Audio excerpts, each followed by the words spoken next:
Morning. Today I'm going to take you through the process of reskinning a djembe, start to finish. Basically, you've got to undo all the rope to the point where you've got about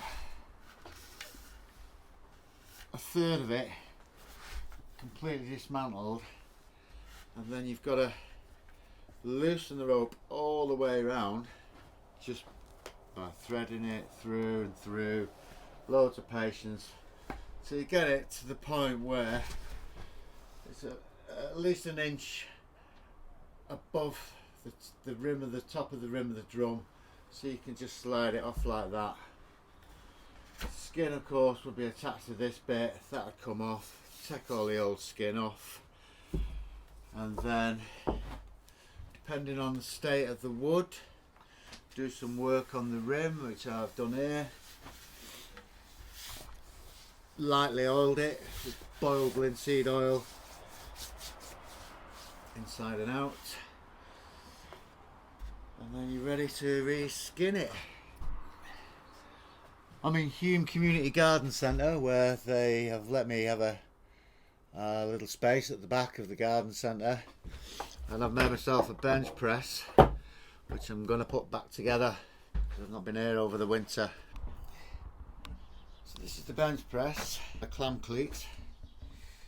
It's going to be for pulling the rope. Down here I've got a little bench press, which is just got a hinge on the bottom of it, on the bottom of a plank of wood. Really basic, but this sort of thing you want. Drum's going to go behind here, so when you're pulling the rope down, you don't actually need these, but they help if you're a weakling like me. The clam cleats for pulling the rope down, I'll show you that quite soon.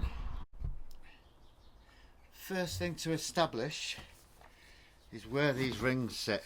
If you get a good drum, which this is, the rings will fit the rim. That looks good to me there. But so I don't get lost, I'm going to mark it. I'll put a little mark on the drum. I don't want it to show through the skin, so I'm going to put it there and there.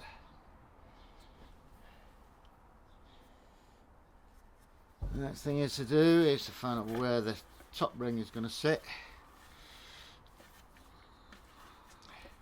I've checked all of this drum, made sure all the rope's good. It's got some frays in it, but it'll be alright. I don't want to re-rope it, it's more expense to the customer.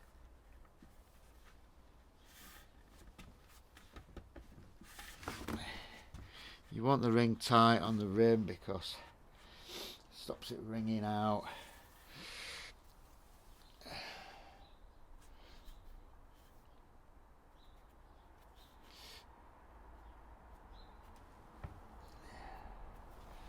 Just there.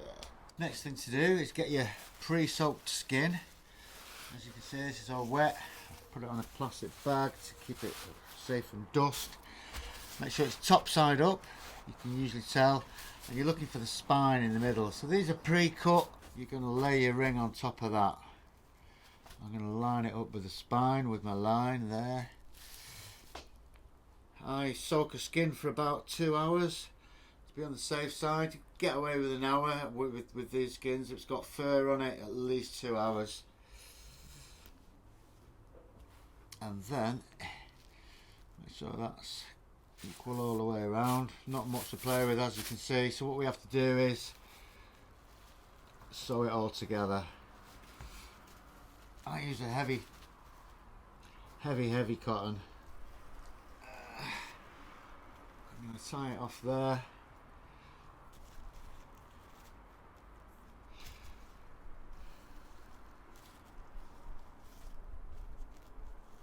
You can use any sort of cotton, but I use a heavy duty one because I don't want it to snap, and I don't want to have to do this twice.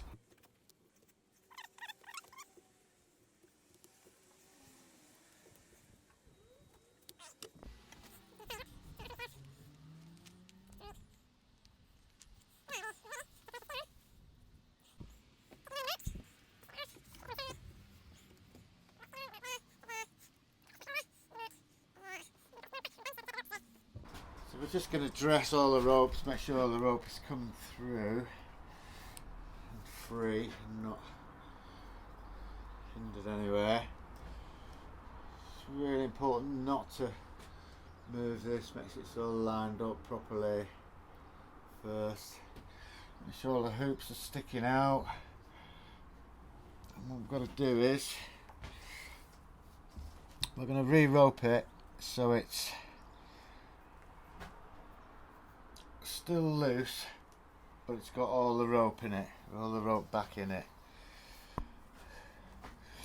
The reason we want to keep it loose is because if you start pulling anything tight now, it's going to be difficult to thread the rest of the rope through.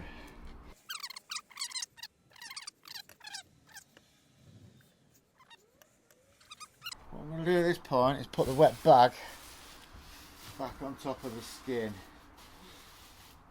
I just want to make sure I can take my time now, keep the skin wet. So you work from one side and then you work from the other. It kind of helps to keep the rings at the top stable and in place, and you're working this way around, or this way. So you're trying to keep a balance of tension on the ropes.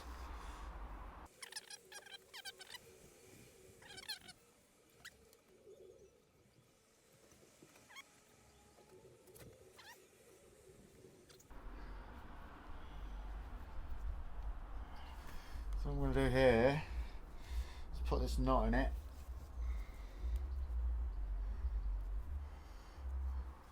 That's going to be the hoop for grabbing this.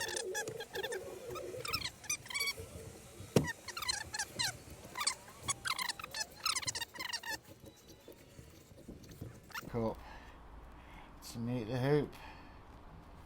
So that's going to be your starting point. So that's where we're going to pull it tight. Dressed nicely. The rings are sitting nicely. Looks good at the minute. Everything's lined up. There's the spine, so the line should be there. Yes, it is. Still lined up. So I'm going to dress all this, pull it through a little bit even.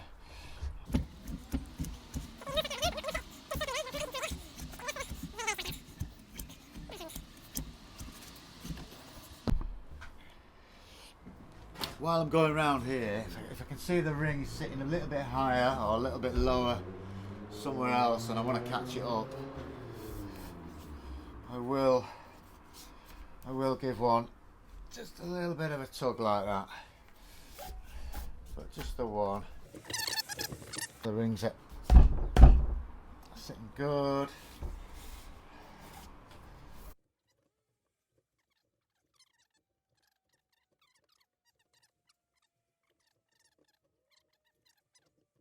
Right, I've been round about 3 times. I've got as much out of it, as much of the slack out of it as I can with my bare hands.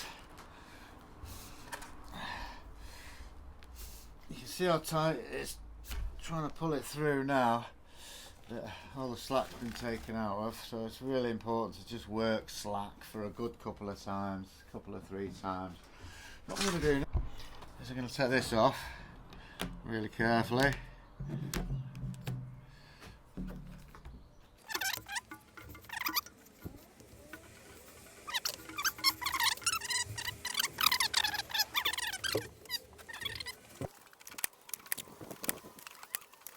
Clamp cleat.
Decent tune, that, isn't it? Yeah. Cheers.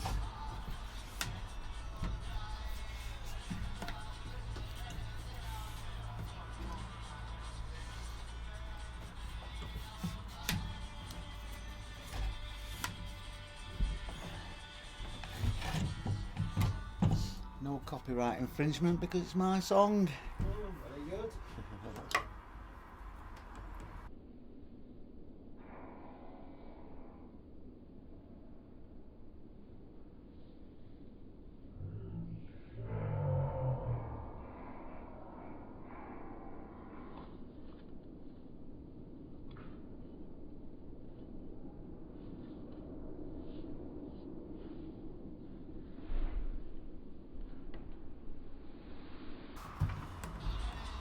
Looking forward to the thingies now.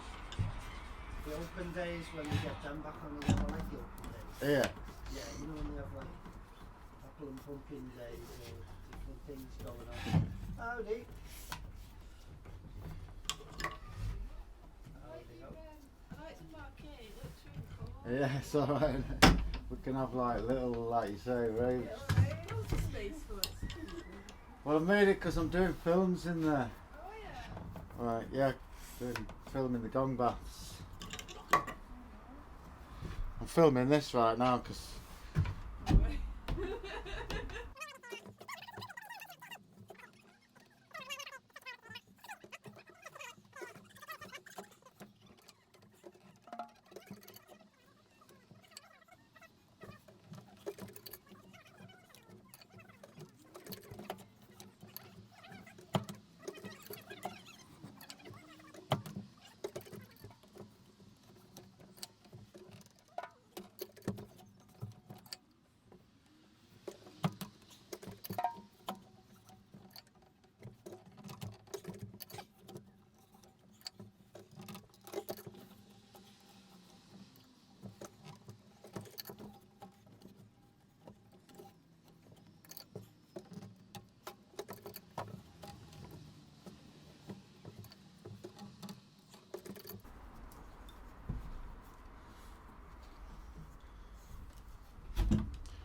voila. Right, so I'm done here. Got all the tension out of the drum. The rings pretty much all the way same, all the way down. There's enough of a playing surface there. It'll come down a little bit more when I'm tightening it. I'm pretty happy with that. What I'm going to do now is I'm going to do the twist finish on this, because can't do that on it because there's not enough on it. So we're going to take it to a different area that's in the sunshine.